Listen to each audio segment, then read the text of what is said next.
नमस्कार, मैं हूं बालकृष्ण सरेजा। आप देख रहे हैं डेली लाइव। आइए नजर डालते हैं आज के मुख्य समाचारों पर। कोरोना संदिग्धमान इलाज में कोताही बरतने वाले चिकित्सकों के खिलाफ कार्रवाई की मांग। भाजपा कार्यकर्ताओं ने जिला अस्पताल के समक्ष किया धरना प्रदर्शन। टाउन पुलिस ने गांव 30 SSW में खेत से मिले शव का करवाया पोस्टमार्टम। परिजनों ने गांव के कुछ लोगों पर लगाया हत्या करने का आरोप। आंदोलनकारियों के खिलाफ दर्ज करवाए गए मुकदमे को वापस लेने की मांग।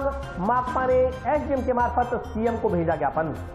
विद्युत बिलों में बढ़ोतरी का विरोध। गांव मुंडा के ग्रामीणों ने टाउन स्थित सहायक अभियंता कार्यालय के समक्ष दिया धरना।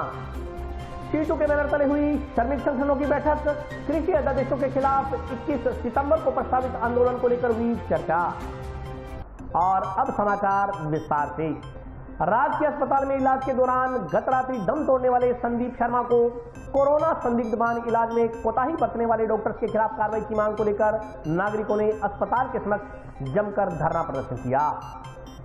जिला अस्पताल के कोरोना वार्ड में भर्ती संदिग्ध रोगी की कोरोना जांच रिपोर्ट आने से पहले मौत होने का मामला बुधवार को गर्मा गया। दम तोड़ने वाले टाउन में राजा कोठी के पास मंदिर के पुजारी के इलाज में लापरवाही बरतने का आरोप लगाते हुए भाजपा कार्यकर्ताओं ने मृतक की पत्नी व छोटी छोटी 4 बेटियों के साथ राज्य के जिला चिकित्सालय में स्थापित महात्मा गांधी की प्रतिमा के समक्ष धरना शुरू कर दिया। धरना स्थल पर मौजूद मृतक पुजारी संदीप शर्मा की पत्नी का रो रो कर बुरा हाल हो गया। धरना स्थल पर मौजूद भाजपा नेता पूर्व पार्षद देवेंद्र पारिक ने आरोप लगाया कि डॉक्टर्स की लापरवाही के कारण पुजारी संदीप शर्मा की मौत हो गई। उन्होंने कहा कि डॉक्टर को धरती के भगवान का दर्जा दिया जाता है। इस कोरोना काल में लोगों ने डॉक्टर्स पर पूरा भरोसा किया, लेकिन इसका मतलब यह नहीं कि दूसरे मरीजों का बेहतर तरीके से इलाज न किया जाए, उनकी देखभाल न करें। उन्होंने कहा कि आज नेगेटिव आई रिपोर्ट से स्पष्ट हो गया कि पुजारी संदीप शर्मा को कोरोना नहीं था, लेकिन कोरोना के चक्कर में जिला अस्पताल के डॉक्टर्स ने आर्थिक रूप से कमजोर परिवार के संदीप शर्मा की सार संभाल नहीं की। रिपोर्ट आने से पहले मौत होने पर संदीप शर्मा के परिजनों से कह दिया गया कि इसकी कोरोना से मौत हो गई है और पीपीई किट में बॉडी डालकर दे दी गई। परिजनों को शव देखने तक नहीं दिया गया,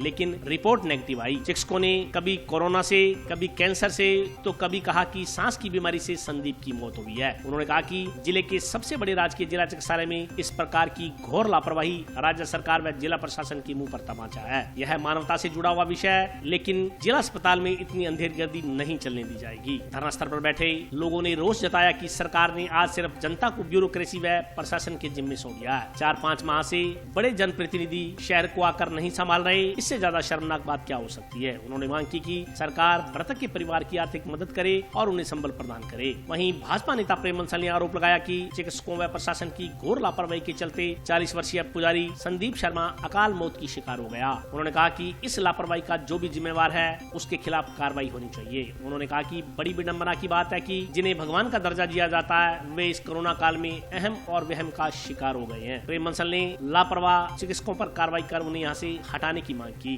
इस संदर्भ में अपना स्पष्टीकरण देते हुए पीएमओ डॉक्टर MP शर्मा ने कहा कि ये तमाम आरोप निराधार हैं। संदीप शर्मा का ऑडियो सोमवार दोपहर करीब 1:45 बजे वायरल हुआ था। उसके बाद उसे बार बार चेक किया गया, उसे करीब 8 बार देखा गया। सोमवार रात को अचानक तबीयत खराब होने पर उसके ट्यूब भी डाली गई, वेंटिलेटर पर भी रखा गया। रात करीब 2:30 बजे उसकी मौत हो गई। पीएमओ के अनुसार प्रारंभिक जांच में इलाज में लापरवाही की बात नहीं लग रही, फिर भी आरोपों की जांच करवाई जा रही है। दोषी पाए जाने पर संबंधित लोगों के खिलाफ कार्रवाई की जाएगी। दूसरी ओर धरने पर बैठे लोगों ने पीएमओ डॉक्टर MP शर्मा को 3 दिन का समय देते हुए चेतावनी दी कि यदि इन 3 दिनों में प्रकरण की प्रशासकीय जांच नहीं करवाई गई और दोषी चिकित्सकों की लापरवाही पर उनके खिलाफ कार्रवाई नहीं की गई तो दोबारा धरना दिया जाएगा। कल राजकीय चिकित्सालय हनुमानगढ़ टाउन में डॉक्टरों की घोर लापरवाही के कारण एक 40 वर्षीय नौजवान अकाल मृत्यु का शिकार हो गया, जिसके छोटे छोटे बच्चे थे। उसको इन्होंने कोरोना का मरीज मान करके कोई डॉक्टर, कोई नर्स उसके नजदीक नहीं आया। वो ऑक्सीजन बंद हो जाने के नाम पर चिल्लाता रहा। ऑक्सीजन उसको सप्लाई नहीं हो पाई, ऑक्सीजन उनको नहीं दी गई और उसके कनूला जो लगा हुआ था, बोतल बंद हो गई थी, वो भी नहीं उतारी गई।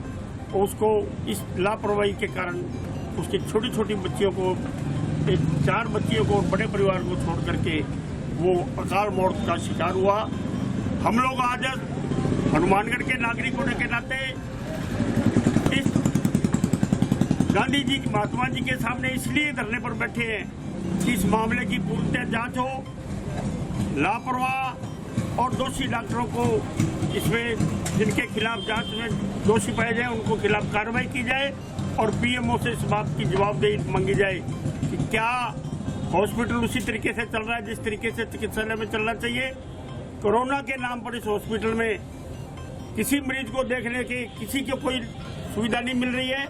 दूर दूर दूर दूर दूर कोरोना कोरोना कोरोना करके सबको भगाया जा रहा है। ये एक अच्छी नीयत नहीं है। और मुझे तो रंज सभी पार्टियों के जनप्रतिनिधियों से भी है कि जनता को आज इन लापरवाह प्रशासनिक अधिकारियों के जिम्मे छोड़ दिया गया है। मैं इसलिए कई बार कहता हूँ कि आज मुझे याद आ रही है कामरेड शोकत सिंह जी की स्वर्गीय की। अगर वो होते तो आज हनुमानगढ़ की जनता के बीच में घूमते। लेकिन हमारे जितने भी जनप्रतिनिधि है, चाहे वो जीते चाहे हारे हैं, खुद ही कोरोना से डर के भागे बैठे हैं। तो इनके प्रशासन के हाथ में पूरी की पूरी कमान जनता इनके बेरहम प्रशासन के जिम्मे छोड़ रखी है। ये अच्छी बात नहीं है। हम इसका डट करके विरोध करेंगे और धरने प्रदर्शन हड़तालों से इस जनता को सामूहिक संगठित करके और इनकी नाक में नकेल डालेंगे और जनप्रतिनिधियों को भी बाध्य करेंगे कि वो जनता के बीच में आकर के इनको संभालें। बहुत दुर्भाग्य के साथ मुझे कहना पड़ रहा है कि राजकीय चिकित्सालय मानगढ़ जिले का सबसे बड़ा चिकित्सालय है। कोई भी व्यक्ति जब बीमार होता है तो वो सबसे पहले एक उम्मीद के साथ राजकीय चिकित्सालय आता है। हमारे राजाकोठी मंदिर का पुजारी संदीप शर्मा भी एक उम्मीद के साथ, जब उसे सांस लेने में तकलीफ हुई तो वो भी एक उम्मीद के साथ कि डॉक्टर मेरे को बचाएंगे, वो यहाँ राजकीय चिकित्सालय में भर्ती हुआ। लेकिन इस कोरोना की वजह से कोई भी डॉक्टर, चाहे उस पेशेंट के कोरोना है चाहे नहीं है, लेकिन कोई उसको नहीं देखता है ढंग से। उसे कोरोना अपने आप ही डिक्लेयर कर दिया गया। उसकी अन्य प्रॉब्लम की वजह से, उसकी चिकित्सकीय लापरवाही की वजह से उसकी डेथ हो गई। उनके परिवार वालों को कहा कि इसकी कोरोना से डेथ हुई है। 4 लोगों को पीपी किट दे दी। उनको कहा कि 3-4 जने जाके इसका संस्कार कर देना, शकल भी नहीं देखने दी। लेकिन घर वालों ने तसल्ली के लिए कि पीपी किट को फाड़ के थोड़ा देखा कि हमारा वो संदीप है कि नहीं है। पहले तो उनको ये कह दिया अभी संदीप नाम के व्यक्ति की डेथ भी नहीं हुई है। कुल मिला के राजकीय चिकित्सालय में भयंकर लापरवाही हुई है। इस बात को लेकर आज हम महात्मा गांधी जी ने हमें संघर्ष का रास्ता दिखाया था। यह हनुमानगढ़ के अंदर जनप्रतिनिधियों की, जो बड़े जनप्रतिनिधि हैं, जो विधायक हैं, जिनकी सरकार है, आज उन्होंने ब्यूरोक्रेसी के भरोसे और सिर्फ जिला प्रशासन के भरोसे जनता को छोड़ दिया है। मैं आपको याद दिलाता हूं, जब कोविड सेंटर शेरगढ़ में अव्यवस्था को लेकर तो एसडीएम ने जनता के नुमाइंदों से और आम कार्यकर्ताओं से बात करना भी मुनासिब नहीं समझा। इस प्रकार के लोगों के भरोसे हनुमानगढ़ की जनता को राज्य की सरकार ने छोड़ रखा है। लेकिन ये अंधेरगर्दी नहीं चलने देंगे। जनता जागरूक है। चाहे आज हम 10 लोगों की धरने पर बैठे हैं, लेकिन इस राजकीय चिकित्सालय में जो भी दोषी डॉक्टर्स हैं उनके खिलाफ कार्रवाई हो और उस संदीप शर्मा के परिवार को आर्थिक सहायता मिले, इस बात को लेकर आज हम यहाँ पर बैठे हैं। जब तक न्याय नहीं मिलेगा तब तक धरना जारी रहेगा। देखिए, पेशेंट 13 तारीख को भर्ती हुआ है, क्रिटिकल कंडीशन में था। सीटी स्कैन उसकी और एक्सरे, वो सारों में एक्सटेंसिव डिजीज थी। ऑक्सीजन उसकी काफ़ी कम थी, 46, उसकी ऑक्सीजन 46 थी। उसके बाद में जो हॉस्पिटल में हमने इलाज उसका शुरू किया, ऑक्सीजन उसकी इम्प्रूव हुई। कल दिन में 12:48 पे कोई उसने मतलब जिस दिन डेथ हुई उस दिन में 12:48 पे कोई ऑडियो भेजा। डॉक्टर हेमंत छाबड़ा के नाम, हेमंत छाबड़ा ड्यूटी पे आए, उन्होंने उसको देखा। उसके बाद में करीब टिकट के हिसाब से मैंने तो प्राइमर फेस से जांच कराई है, 7 या 8 बार उसको पेशेंट को देखा गया है। रात को उससे ऑक्सीजन सेचुरेशन ज़्यादा डाउन होने की वजह से उसको वेंटिलेटर पे लिया गया, 2:30 बजे उसको डेथ हुई। तो एक्सटेंसिव डिजीज़ थी। कोरोना की रिपोर्ट उसकी नेगेटिव आई है, लेकिन कई बार कोरोना पॉजिटिव आता है बाद में, लेकिन एक्सटेंसिव न्यूमोनाइटिस उसकी थी, मरीज सीरियस था। अब मेरे को जो परिवार मिला नहीं है, लेकिन मैंने प्राइमा फेसिया एक जांच बिठा दी है 4 डॉक्टरों की कमेटी, और उसमें कोई अगर किसी को दोष मिलता है तो उसके खिलाफ कार्रवाई करेगी। मेरे बस में नहीं है, राज्य सरकार का मामला है, और मुआवजा देने का जहाँ तक है तो जिला कलेक्टर या कोई राज्य सरकार के जैसे नियम है तो वहाँ पर बात करी जा सकती है। टाउन पुलिस ने गांव 30 SSW में खेत से मिले शव का बुधवार को पोस्टमार्टम करवाया। मृतक के परिजनों ने गांव के कुछ लोगों पर हत्या करने का आरोप लगाते हुए मामला दर्ज करवाया है। बाइक पर घर लौट रहे एक व्यक्ति की हत्या कर शव नरमा की फसल में फेंकने का मामला सामने आया है। हालांकि हत्या कैसे की गई इसको लेकर अभी तक स्थिति स्पष्ट नहीं हुई है, क्योंकि मृतक के शरीर पर ऊपरी चोट का निशान नहीं बताया जा रहा। मौत के कारणों का पता लगाने के लिए पुलिस ने मेडिकल बोर्ड से शव का पोस्टमार्टम करवाया है। मामला टाउन पुलिस थाना क्षेत्र के गाँव 32 SSW का बताया जा रहा है। इस संदर्भ में पुलिस ने एक व्यक्ति के खिलाफ नामजद व कई अन्यों के खिलाफ हत्या के आरोप में SC/ST एक्ट के तहत मामला दर्ज किया है। मृतक व आरोपी लकड़ी के ठेकेदार बताए जा रहे हैं। जानकारी के अनुसार 30 SSW निवासी राजेंद्र नायक पुत्र भादर राम ने बुधवार को पुलिस को रिपोर्ट देते हुए बताया कि गांव किशनपुरा दिखनादा निवासी ब्रिजलाल नामक व्यक्ति ने मंगलवार सुबह करीब 9 बजे उसके बड़े भाई मदनलाल को धमकी दी थी कि वह उसे जिंदा नहीं छोड़ेगा। इसके बाद मंगलवार रात करीब 10 बजे उसका भाई मदनलाल किशनपुरा दिखनादा रोड से अपनी मोटरसाइकिल पर सवार होकर 30 SSW की तरफ आ रहा था। रास्ते में ब्रिजलाल सुथार ने उसके भाई मदनलाल की बाइक के पीछे 3 वाहन लगा दिए। इसके बाद उसके भाई मदनलाल को जान से मारकर शव 30 SSW से 32 SSW रोड पर स्थित एक खेत में फेंक दिया गया। राजेंद्र नायक के अनुसार इससे पहले जब ब्रजलाल ने उसके भाई मदनलाल के पीछे गाड़ियां दौड़ाई तो मदनलाल ने उसकी जानकारी रास्ते में 30 SSW स्थित दुकान में अपने एक जानकार को दी थी। इसके बाद वे मदनलाल को पूरी रात तलाशते रहे, लेकिन उसके भाई का कोई पता नहीं चला। बुधवार सुबह करीब 6 बजे जब वे मदनलाल को ढूंढ रहे थे तो गाँव के किसी व्यक्ति ने बताया कि मदनलाल की बाइक 32 SSW रोड पर स्थित एक खेत में नरमा की फसल के बीच पड़ी है। जब वे मौके पर पहुंचे तो नरमा की फसल में बाइक व पास में ही उसके भाई मदनलाल का शव पड़ा था। बाइक के पास ही हेलमेट भी पड़ा था। राजेंद्र नायक ने आरोप लगाया कि ब्रजलाल वगैरह ने उसके भाई की हत्या कर शव नरमे की फसल में फेंक दिया। पुलिस ने रिपोर्ट के आधार पर मामला दर्ज कर जांच आरंभ की है। मामले की जांच SC/ST सेल CO प्रशांत कौशिक कर रहे हैं। साहब माने 10 बजे सूचना होगी और 10 बजे बाद में मैं रिमोट से निकल गया। अब मानना था को नहीं भाई भी किले पास निकलियो। मैं पूछो इकट्ठा का 3 गाड़ियाँ पीछे आएंगी, पीछे पर उड़ा रहा है तो बैठू में बैठू पुंचन दुकान पर बाँ बात क्यों बैठू लेट बुझ गई मोड़ू तो मैं बाहर रास्ता हो गया। तो बाहर रास्ता हुए बाद में बाँ की करियो मैंने कौन मिलो। मैं जाके 12 बजे आगे पुलिस में कार्रवाई लिखा दी कि हमारा भाई के पीछे 3 गाड़ियाँ परेड़ी है कि वहाँ माना करियो फ़ोन, ठीक है, कोई मारो कोई दारू कौन पिए, ठीक है, धंधो करा है। तो बीहू बाद में माने थाना में सूचना कर दी। बीहू बाद में मैं आस पास ढूंढते रहा, ठेठती देख ली, ब्रांचा ब्रुंचा टोटल देख ली मैं कौन मिलियो, ठीक है।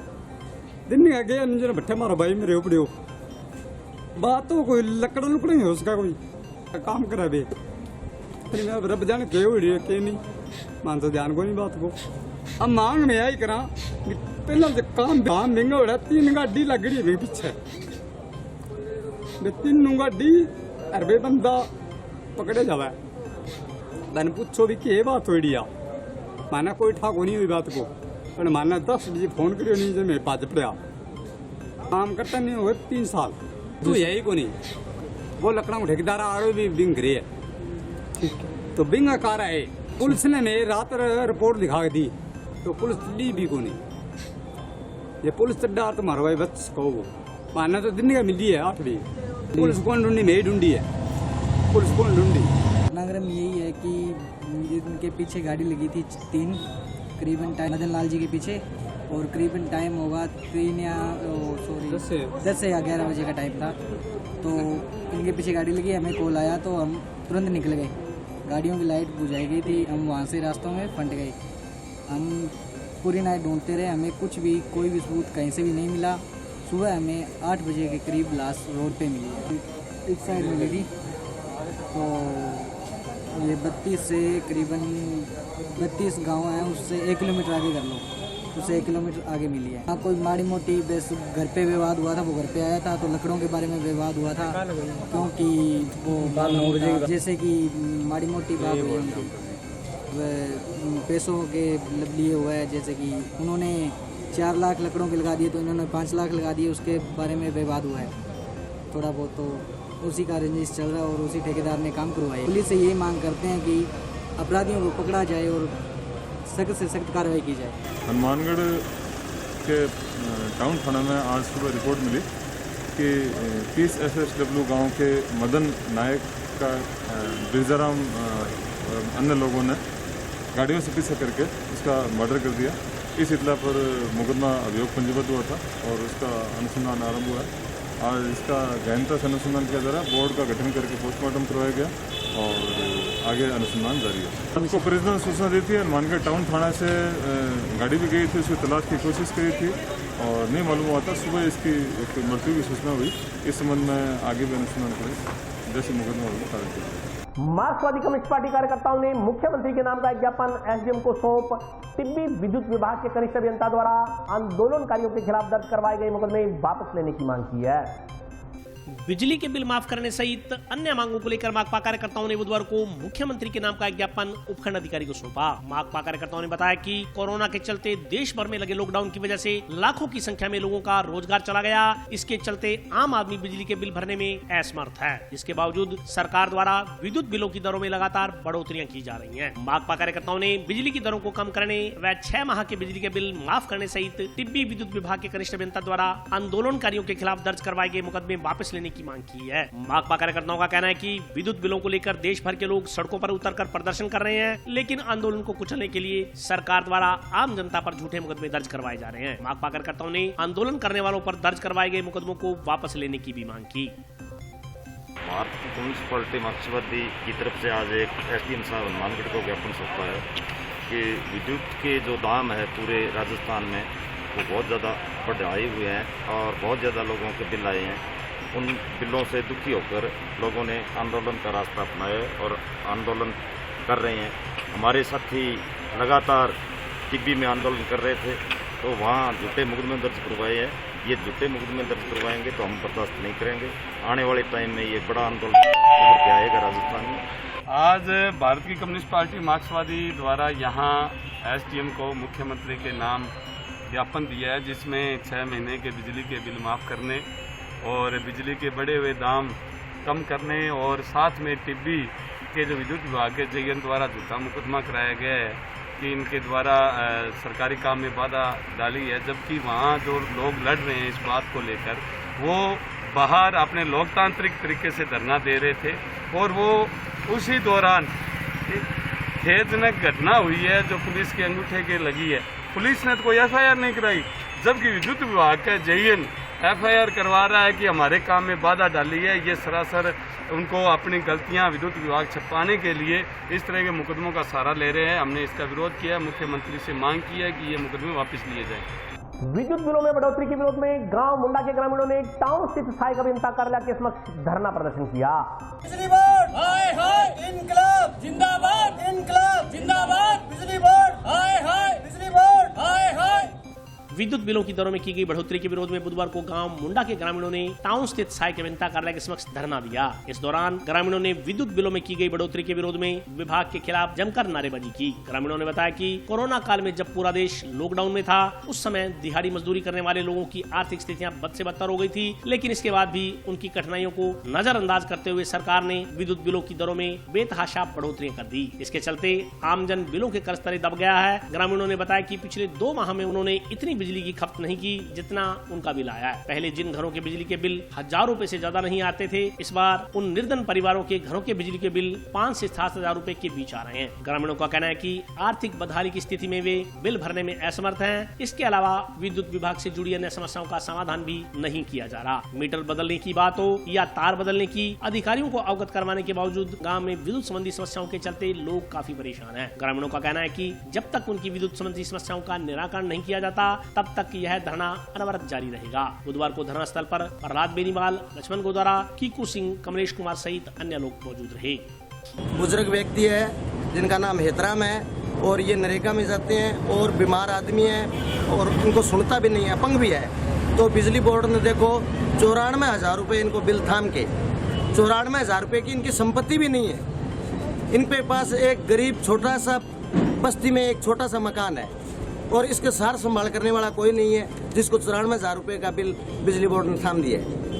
आज हम बिजली बोर्ड के आगे इसीलिए बैठे हैं, ये सब गरीब लोग हैं, इनका 5-7 हज़ार से ऊपर है।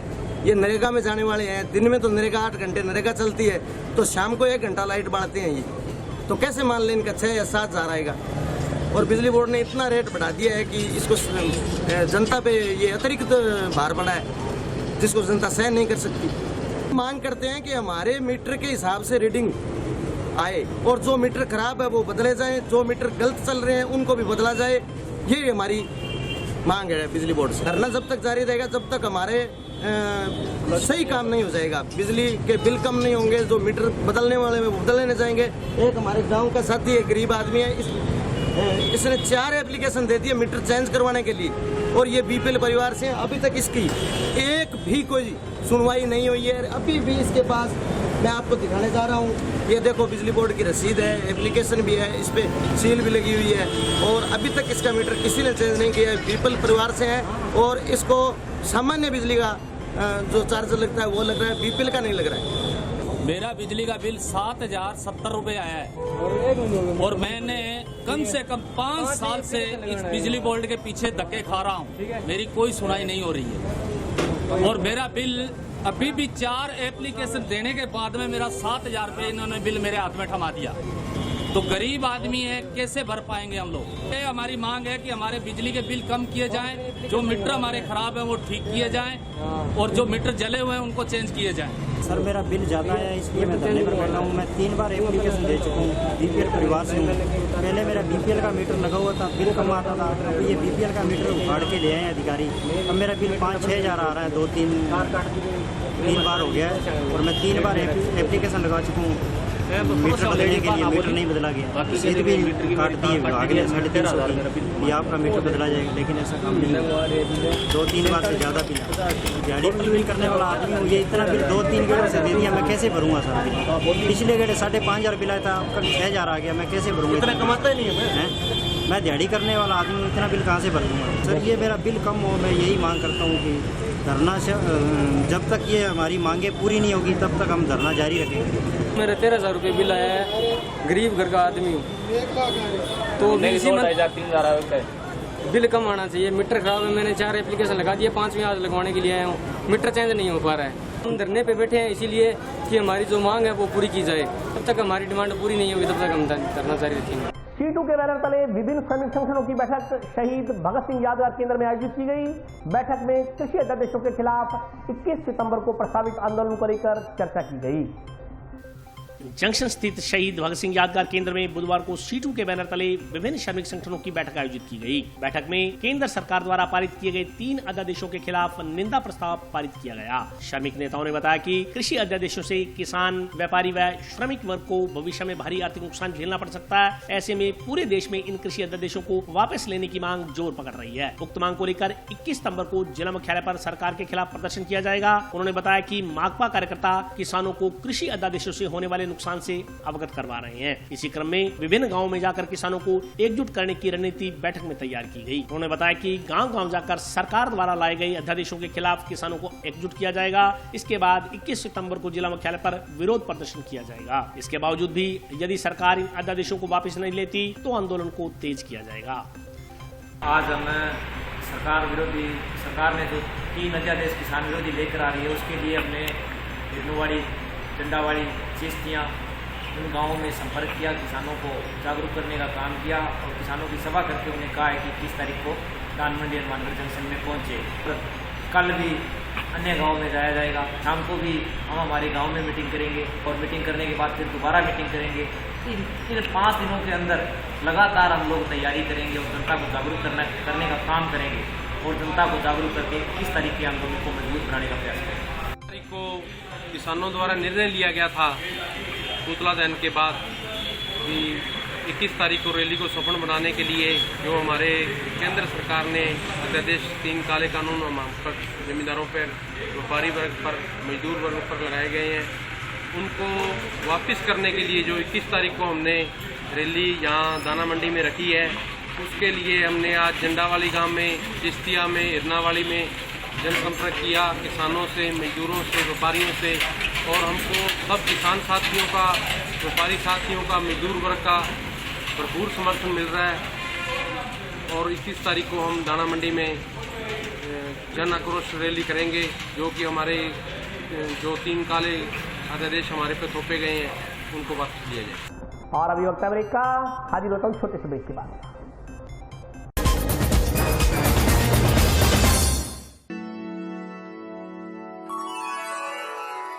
यूं तो कई बार मुझे हंसते देखा है, पर ये हंसी कुछ और है। ये गहना मुझ पर जचता है, पर ये महज एक गहना नहीं, ये रूपरेखा है मेरे मन की, हंसती खिलखिलाती लहरों की,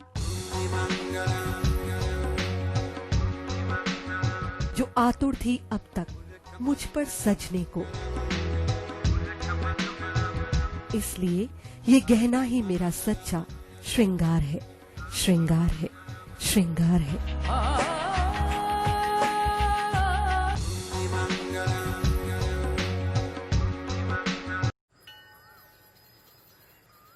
अरे बबलू, लॉकडाउन खुलते ही टहलने निकल पड़े। महामारी अभी फैली हुई है। सरपंच जी, टहलने नहीं, कहाँ पे वापस जा रहे हैं? तुझे डर नहीं लगता वायरस पकड़ लेगा? पहले थोड़ा बहुत डर लगता था, फिर पता चला कि अगर मैंने पूरी सावधानी बरती तो ये बीमारी होने की संभावना कम है। सबसे महत्वपूर्ण है ये मास्क। काम पर मास्क हमेशा पहनूंगा, समय समय पर हाथ धोता रहूंगा और दूसरों से हर वक्त कम से कम 2 गज की दूरी बनाए रखूंगा। खुद को, दूसरों को और अपने परिवार वालों को भी सुरक्षित रखूंगा। अरे भाई, मेरी जिम्मेदारी बनती है तुझे चेतावनी देना, तो दे दिया। जब देश के मेडिकल और स्वच्छता कर्मचारी रोज कोरोना वायरस से लड़ने का काम कर रहे हैं, तो हमारी भी तो जिम्मेदारी बनती है अपना काम करने की। बबलू, तुझे कुछ हो गया तो? हजारों लोग इस बीमारी को हराकर ठीक हो चुके हैं, और अगर किसी कारण मुझे ये बीमारी हो भी जाए तो सरकार ने अस्पताल में हमारे इलाज के लिए पर्याप्त व्यवस्था कर रखी है। ये घबराने का वक्त नहीं, एक दूसरे का हौसला बढ़ाने का वक्त है। अरे ऐसे क्या देख रहा है? तू काम पे जाएगा, मैं नहीं जाऊंगा, नाक नहीं कट जाएगी मेरी। चलो मास्क। हाँ, मास्क मास्क। अरे नाक तो ढक लो। हाँ। कोरोना वायरस से हमें लड़ाई जारी रखनी पड़ेगी, और उससे डर कर नहीं, पूरी सावधानी के साथ डट कर चलिए। रुकी जिंदगी को आगे बढ़ाएं, देश को आत्मनिर्भर बनाएं। जय हिंद।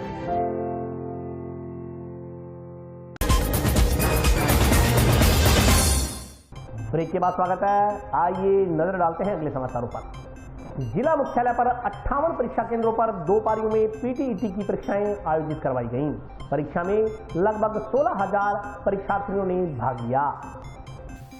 बुधवार को जिला मुख्यालय पर 58 परीक्षा केंद्रों पर पीटीईटी परीक्षाएं आयोजित की गई। 2 पारियों में आयोजित हुई परीक्षा में 4 वर्षीय पाठ्यक्रम के लिए सुबह 9 बजे से 12 बजे तक 18 परीक्षा केंद्रों पर परीक्षाएं आयोजित की गई। वहीं 2 वर्षीय बीएड पाठ्यक्रम परीक्षा दोपहर बाद 3 बजे से सायं 6 बजे तक आयोजित किए गए। परीक्षा को लेकर व्यवस्था बनाने के लिए अतिरिक्त जिला कलेक्टर के निर्देशन में 6 उड़न दस्तों का गठन किया गया था। इन उड़न दस्तों का दायित्व परीक्षा से जुड़ी व्यवस्थाओं को देखना था। कोरोना के दृष्टिगत परीक्षा के दौरान सोशल डिस्टेंसिंग का विशेष ध्यान रखा गया।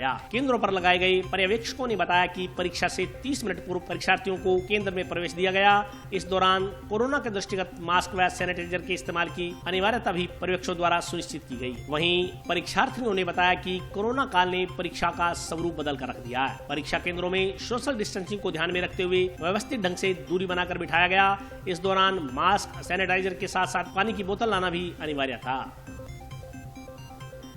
आज राजस्थान राज्य सरकार की ओर से यहाँ इस विद्यालय में पीटीईटी का जो एग्ज़ाम है वो हो रहा है, और कोरोना काल को देखते हुए पूरे व्यापक सुरक्षा के प्रबंध किए गए हैं। सोशल डिस्टेंस के साथ साथ हैंड सैनिटाइजेशन, और इसके अलावा बच्चों के जो सिर्फ और सिर्फ प्रवेश पत्र और उनकी ओरिजिनल आईडी और उनके पास ब्लू या ब्लैक बॉल पेन हो, और मास्क का विशेष ध्यान रखा गया है। हमने जो प्रवेश दिया है इस सेंटर के ऊपर 240 विद्यार्थियों का ये केंद्र है, तो हमने जो भी प्रवेश दिया है वो बच्चों को लाइन लगवा करके और 3-3 फीट का उनका डिस्टेंस करवा करके फिर इनको स्कूल के अंदर आने की एंट्री। सर, हमारे जो विद्यालय के कमरे हैं वो पर्याप्त, उनका जो आकार है वो है 20 बाई 24 का है, जो कि राज्य सरकार के नॉर्म्स के अनुसार पर्याप्त है। और एक कमरे के अंदर सिर्फ 12 विद्यार्थी ही बैठ रहे हैं, और उनके ऊपर एक पर्यवेक्षक लगा हुआ है और कमरे के अंदर भी पूरा प्रबंध है सैनिटाइजेशन का और सोशल डिस्टेंस का। हमारा पीटीटी का एग्ज़ाम है बीएड का और हमें गाइडलाइंस दी हुई है कि मास्क वगैरह अनिवार्य है, अपना सैनिटाइज़र साथ में लाएं, पानी की बोतल साथ में लाएं और मास्क लगाना तो अनिवार्य है ही। हम पीटीटी एग्ज़ाम दे के आए हैं और वो हमारे लिए बहुत अच्छा पेपर था, तो उसने हमें 40% किए हैं और बहुत सरल पेपर हुआ है। कोरोना के लिए हमें सभी ने डाटा मार रखा है और सैनिटाइज़र ले रखा है और पानी बोतल अपनी साथ लाएं और कोई भी इसमें कोई भी मरीज नहीं आए। कोरोना को लेकर यहाँ पे सोशल डिस्टेंसिंग का भी ख्याल रखा गया और मास्क का भी ख्याल रखा गया, सभी सैनिटाइज करवाए गए थे और बाकी सभी कोरोना के बारे में पूरी ख्याल रखा गया था कि कोई भी कोरोना बढ़े ना, इसलिए पूरी इसका बहुत ध्यान रखा गया। मास्क सभी बच्चे मास्क लगा के आए थे, सैनिटाइजर साथ था, बहुत ध्यान रखा। बहुत अच्छा पेपर था और अंदर बहुत अच्छी विद्या थी। सैनिटाइजर से हाथ धो रहे थे और मास्क लगाया हुआ था। मारपीट के प्रकरण में दोषियों के खिलाफ कार्रवाई की मांग को लेकर गांव मटोरियावाली ढाणी के ग्रामीणों ने पुलिस अधीक्षक को ज्ञापन सौंपा। ग्राम पंचायत मटोरियावाली ढाणी के ग्रामीणों ने बुधवार को पुलिस अधीक्षक को ज्ञापन देकर मारपीट के प्रकरण में दोषियों के खिलाफ कार्रवाई करने की मांग की। ग्रामीणों ने बताया कि 5 फरवरी को कुछ लोगों द्वारा गांव के दलित वर्ग के लोगों के साथ मारपीट की गई थी, इनमें महिलाएं भी शामिल थी। इस संदर्भ में SC/ST एक्ट के तहत मामला दर्ज करवाया गया था, जिसकी जाँच SC/ST प्रकोष्ठ के DSP कर रहे हैं। ग्रामीणों ने बताया कि उक्त मामले में पुलिस द्वारा अभी तक कोई कार्रवाई नहीं की गई है, दोषी व्यक्ति अभी तक खुलेआम घूम रहे हैं। ग्रामीणों के अनुसार उन्होंने पूर्व में भी कलेक्ट्रेट के समक्ष इस संदर्भ को लेकर प्रदर्शन किया था, लेकिन अभी तक कार्रवाई नहीं होने के कारण ग्रामीणों में रोष व्याप्त है। ग्रामीणों ने SP को ज्ञापन सौंप उक्त मामले में दोषियों के खिलाफ जल्द से जल्द कार्रवाई करने की मांग की है। तो जका वो षड्यंत्र रचियो 4 कस्बा बांगे घरे 50 आदमी भेड़ा आया, दिन बाद में रात ने इकट्ठा हो गए 10 बजे आया। अब जी हम पकड़े, दूसरा ने पकड़े, बंद तो पकड़े को नहीं, दूसरा ने पकड़े बल मन फायदो किए। मटोरिया लानी मामलो जी मामलो अटे कुछ ही कोनी, मारे तो कोई लुगाइया बाल बुल पटे यार सागे पर थोड़ा सिर फोड़ दियो, 5-7 दिन 10-12 दिन चोट मारेडी है। हमारे दलित समाज के ऊपर अत्याचार हो रहा है। आज हम मटोरियावाली ढाणी के मामले को लेकर के जिला पुलिस अधीक्षक को ज्ञापन देने आए थे, जिसमें प्रकरण ये था कि 5/2/2020 को कुछ जाटों व अन्य बदमाश लोगों ने मिल करके हमारे दलित समाज की महिलाओं व पुरुषों के साथ बुरी तरह मारपीट की, गंभीर चोटें पहुँचाई, जिसमें 307 SC/ST वगैरह मुकदमा दर्ज हुआ था। और मुलजिमों को गिरफ्तारी के लिए पूर्व में हमने जिला पुलिस अधीक्षक कार्यालय के आगे धरना भी लगाया, जिसमें हमारी सहमति ये हुई कि भाई हम मुलजिमानों को गिरफ्तार करेंगे और किसी प्रकार के मुकदमों से जो धाराएँ लगी उनको नहीं हटाएंगे। इस तरीके से बातचीत होने में सहमति होने में हमने डाल दिया था। आज तक हम बराबर SP साहब से मिलते रहे। जो प्रशांत कौशिक जी के पहले जांच थी वो किसी कारणवश चले गए थे, जांच इनको दे दी डिप्टी साहब। अब नारायण सिंह जी से हम बार बार मिले हैं, कभी जो लोग वहाँ मारपीट में और हमला जिन लोगों ने किया था, जो लोग नामजद हैं, पुलिस उन्हें क्यों नहीं गिरफ्तार कर दी, जबकि जो एक हिस्ट्री शीटर है, बदमाश है, जिसको कम से कम 1 करोड़ रुपये की लूट के अंदर पंजाब पुलिस ले गई थी, उसको मामले में था, उसको गिरफ्तार करके लाए। और डिप्टी साहब ये कह रहे हैं कि जी रमेश का हम उन लोगों को गिरफ्तार करेंगे, जबकि हम लोगों का ये कहना है कि हमसे जिसने मारपीट की है उसे गिरफ्तार करो। ठीक है, हम जिसको जानते हैं, ये उन लोगों को गिरफ्तार कर रहे हैं जो बदमाश हैं, आवारा, जो अलग, जैसे हनुमानगढ़ टाउन से कर लिया, कोई सरेका से कर लिया, कोई पीलीबंगा का कर लिया, इस तरीके से मुलजिम कर रहे हैं। अगर SP साहब ने हमारी जान नहीं बदली, किसी अन्य अधिकारी को नहीं दी और हमारे जो सही मुलजिमों से गिरफ्तार नहीं किया गया, तो हम 3 दिन का समय इनसे लेंगे और 3 दिन बाद में हम यहाँ भूख हड़ताल में बैठेंगे जिला पुलिस अधीक्षक कार्यालय के आगे। नायब तहसीलदार दानाराम मीना के नेतृत्व में गठित टीम ने बुधवार को जिला अस्पताल के बाहर पार्किंग व्यवस्थाओं को लेकर वाहन चालकों से समझाइश की। प्रशासन कोरोना के दृष्टिगत आमजन को संक्रमण से बचाव के लिए जागरूक करने का प्रयास कर रहा है, लेकिन इसके बावजूद कई लोग सोशल डिस्टेंसिंग के नियमों की अनदेखी कर रहे हैं। बुधवार को नायब तहसीलदार दानाराम मीणा के नेतृत्व में गठित टाउन थाना की टीम ने जिला अस्पताल में सोशल डिस्टेंसिंग के नियमों की अनदेखी करने वालों के खिलाफ महामारी अध्यादेश अधिनियम के तहत कार्रवाई करते हुए चालान काटे। इसके अलावा अस्पताल प्रबंधन की ओर से प्राप्त शिकायत पर कार्रवाई करते हुए जिला अस्पताल के मुख्य गेट पर पार्किंग अव्यवस्थाओं को लेकर भी तहसीलदार के नेतृत्व में गठित टीम ने वाहन चालकों से समझाइश की। उन्होंने बताया कि जिला अस्पताल के बाहर पार्किंग व्यवस्था को दुरुस्त करवाने के लिए पुलिस के जवानों की ड्यूटियां लगा दी गई हैं। पार्किंग के लिए अस्पताल के भीतर जगह बनाई गई है। अस्पताल के बाहर तैनात पुलिसकर्मी पार्किंग नियमों की पालना सुनिश्चित करवाएंगे। इसके अलावा कियोस्क संचालकों द्वारा सड़क पर किए गए अतिक्रमण को हटाने के लिए भी समझाइश की जा रही है। उनके खिलाफ में कार्रवाई की जा रही। कोविड के तहत मास्क लगाना अनिवार्य है इस बीमारी के अंदर, तो जिनके नहीं लगाए उनके जो भी नियमानुसार जुर्माना किया जा रहा है, सिक्का की जा रही है। व्यवस्था अगर उनमें जो भी टेम्पो वगैरह जो भी व्हीकल्स खड़े हैं उनको सुव्यवस्थित ढंग से खड़ी करने के लिए कार्रवाई की जाए। ये यहीं पर है हॉस्पिटल के गेट के आगे की ये मेन, हाँ ये ना अंदर पार्किंग का है ना, इसलिए पर उस प्रशासन के सहयोग से पूरी कार्रवाई की जाएगी सर। वो भी आज मैंने किया, वजह को बेंच से सही करवा दी उनके अंदर, और अब भी भविष्य में आप लोग हमारे को बताइएगा, हमको नियमानुसार कार्रवाई करेंगे। नहीं पार्किंग तो अंदर बना रखी है, बाकी यहाँ तो जगह ही नहीं है, तो किस तरह बनेगी? वो वाहन लाने वाले स्वयं सोचे भारी वाहन तो पीछे खड़े करके आएंगे। अंतर्राष्ट्रीय सर्वकम्बोज समाज की बैठक बुधवार को टाउन जंक्शन रोड पर स्थित एक रिसोर्ट में आयोजित की गई। बैठक में विभिन्न मुद्दों पर विचार विमर्श किया गया। अंतर्राष्ट्रीय सर्वकम्बोज समाज की बैठक टाउन जंक्शन रोड पर एक रिसोर्ट में आयोजित की गई। बैठक में बोलते हुए प्रदेश पदाधिकारियों ने कहा कि कुछ दिन पूर्व कुछ लोगों द्वारा फेसबुक पर पोस्ट डालकर किंदर सिंह खिंडा को इंटरनेशनल सर्वकम्बोज समाज का जिलाध्यक्ष घोषित किया गया था। उक्त पोस्ट के खंडन के लिए और इस तरह की भ्रांतियों से बचने के लिए उन्होंने बैठक में समाज के पदाधिकारियों से बातचीत की। उन्होंने बताया कि जिलाध्यक्ष की नियुक्ति का दायित्व उनका है, ऐसे में उनकी जानकारी के बिना किसी अन्य व्यक्ति को फेसबुक पर समाज का जिलाध्यक्ष करार दिया जा रहा है, जो कि कतई गलत है। उन्होंने बताया कि अंतर्राष्ट्रीय सर्वकम्बोज समाज के अध्यक्ष दलवीर सिंह जोशन है। भविष्य में जब भी कार्यकारिणी में कोई बदलाव किया जाएगा तो समाज के लोगों को लिखित में पत्रों के जरिए सूचित कर दिया जाएगा। पदाधिकारियों ने समाज के लोगों से फर्जी सूचनाओं से बचने का आग्रह किया। इसके अलावा बैठक में समाज हित को लेकर अन्य मुद्दों पर भी गहनता से विचार विमर्श किया गया। ਅੱਜ ਸਾਡੇ ਕੰਬੋਜ ਭਾਈਚਾਰੇ ਦੇ ਵਿੱਚ ਅਸੀਂ ਹਨੂਮਾਨਗੜ੍ਹ ਦੇ ਵਿੱਚ ਮੀਟਿੰਗ ਵਿੱਚ ਇਕੱਠੇ ਹੋਏ ਹਾਂ। ਅਸਲ ਵਿੱਚ ਕੱਲ ਇੱਕ ਫੇਸਬੁੱਕ ਤੇ ਚਰਚਾ ਸੁਣੀ ਕਿ ਇੰਟਰਨੈਸ਼ਨਲ ਸਰਵ ਕੰਬੋਜ ਸਮਾਜ ਦਾ ਕੋਈ ਕਾਰਿਆਕਾਰੀ ਜ਼ਿਲ੍ਹਾ ਅਧਿਕਸ਼ ਨਿਯੁਕਤ ਕੀਤਾ ਗਿਆ ਔਰ ਉਹਦੇ ਮੇਰੇ ਨਾਲ ਬੈਠੇ ਨੇ ਕਿੰਦਰ ਸਿੰਘ ਜੀ ਖਿੰਡਾ ਸਾਹਿਬ, ਇਹਨਾਂ ਦਾ ਨਾਮ ਉਹਨਾਂ ਨੇ ਪਾਇਆ। ਮੈਂ ਇਹਦੇ ਬਾਰੇ ਜਦੋਂ ਇਹਨਾਂ ਨਾਲ ਚਰਚਾ ਕੀਤੀ ਤੇ ਇਹਨਾਂ ਨੇ ਕਿਹਾ ਕਿ ਮੈਨੂੰ ਇਸ ਬਾਰੇ ਕੋਈ ਵੀ ਜਾਣਕਾਰੀ ਨਹੀਂ ਹੈ, ਕਿਉਂਕਿ ਇੰਟਰਨੈਸ਼ਨਲ ਸਰਵ ਕੰਬੋਜ ਸਮਾਜ ਦਾ ਜ਼ਿਲ੍ਹਾ ਅਧਿਕਸ਼ ਜਿਹੜਾ ਹੈਗਾ ਉਹਦੀ ਨਿਯੁਕਤੀ ਪ੍ਰਦੇਸ਼ ਅਧਿਕਸ਼ ਕਰਦਾ ਹੈ। ਔਰ ਮੇਰੀ ਜਾਣਕਾਰੀ ਦੇ ਬਿਨਾ ਅਗਰ ਕੋਈ 2-4 ਬੰਦੇ ਇਕੱਠੇ ਹੋ ਕੇ ਕਿਸੇ ਨਾਮ ਨੂੰ ਅਗਰ ਉਹ ਦਿੰਦੇ ਹੈਗੇ, ਉਹਦੇ ਵਾਸਤੇ ਤੁਰੰਤ ਸੰਗਿਆਨ ਲੈਂਦੇ ਹੋਏ ਅੱਜ ਮੈਂ ਹਨੂਮਾਨਗੜ੍ਹ ਪਹੁੰਚਿਆ। ਔਰ ਮੈਂ ਤੁਹਾਡੇ ਰਾਹੀਂ ਦੱਸ ਦੇਣਾ ਚਾਹੁੰਦਾ ਕਿ ਇੰਟਰਨੈਸ਼ਨਲ ਸਰਵ ਕੰਬੋਜ ਸਮਾਜ ਹਨੂਮਾਨਗੜ੍ਹ ਦੇ ਜਿਹੜਾ ਜ਼ਿਲ੍ਹਾ ਅਧਿਕਸ਼ ਨੇ ਉਹ ਦਲਵੀਰ ਸਿੰਘ ਜੀ ਜੋਸਣ ਹੈਗੇ ਨੇ। ਜਦੋਂ ਇਹਨਾਂ ਦਾ ਕਾਰਿਆਕਾਲ ਖਤਮ ਹੋਏਗਾ ਅਸੀਂ ਟੋਟਲ ਕੰਬੋਜ ਬਰਾਦਰੀ ਨੂੰ ਪੇਪਰ ਰਾਹੀਂ ਸੂਚਿਤ ਕਰਾਂਗੇ ਔਰ ਆਪਦੀ ਕਮੇਟੀ ਨੂੰ ਸੂਚਿਤ ਕਰਕੇ ਕੋਈ ਜਦੋਂ ਵੀ ਪ੍ਰਧਾਨ ਨਵਾਂ ਬਣਾਵਾਂਗੇ ਉਦੋਂ ਅਸੀਂ ਇਹਦੀ ਪੂਰੀ ਚਰਚਾ ਕਰਕੇ ਸਹਿਮਤੀ ਦੇ ਨਾਲ ਨਵਾਂ ਪ੍ਰਧਾਨ ਬਣਾਵਾਂਗੇ, ਨਾ ਕਿ ਇਸ ਤਰੀਕੇ ਨਾਲ ਵੀ 2-4 ਬੰਦੇ ਆਵੇ ਤੇ ਕਿਸੇ ਨੂੰ ਨਿਯੁਕਤ ਕਰ ਦੇਣ। ਇਹਦੇ ਇਲਾਵਾ ਅਸੀਂ ਅੱਜ ਬਹੁਤ ਸਾਰੀਆਂ ਚਰਚਾਵਾਂ ਕੌਮ ਦੇ ਹਿੱਤ 'ਚ ਸਮਾਜ ਹਿੱਤ ਜਿਹੜੀ ਅਸੀਂ ਕਰਨੀਆਂ ਉਹਦੇ ਵਾਸਤੇ ਕੀਤੀਆਂ ਜੀ। ਫਿਲਹਾਲ ਤਾਂ ਇਹ ਸਾਡੇ ਹੈ ਹੀ ਹੈ, ਜਦੋਂ ਵੀ ਅਸੀਂ ਨੈਕਸਟ ਮੀਟਿੰਗ ਦੇ ਵਿੱਚ ਨਿਰਣੇ ਲੈ ਲਾਂਗੇ। ਬਿਲਕੁਲ ਜੀ, ਅਸੀਂ ਉਹਨਾਂ ਨੂੰ ਕਹਿੰਦੇ ਹਾਂ, ਤੁਹਾਡੇ ਰਾਹੀਂ ਕਹਿ ਦੇਣਾ ਚਾਹੁੰਦੇ ਹਾਂ ਕਿ ਇਸ ਤਰੀਕੇ ਦੇ ਕੰਮ ਕਰਕੇ ਉਹ ਕੌਮ ਦੇ ਵਿੱਚ ਇਹੋ ਜਿਹੇ ਮੈਸੇਜ ਨਾ ਦੇਣ ਜਿਹਦੇ ਨਾਲ ਲੱਗੇ ਵੀ ਸਮਾਜ ਦੇ ਵਿੱਚ ਕੋਈ ਦਿੱਕਤ ਹੈਗੀ ਹੈ। ਉਹਨਾਂ ਨੂੰ ਬੇਨਤੀ ਹੈ ਕਿ ਉਹ ਵੀ ਸਮਾਜ ਹਿੱਤ ਦੇ ਵਿੱਚ ਜੁੜਨ, समाज की भलाई वास्ते जुड़न ते समाज ताकि समाज साडा मजबूत हो।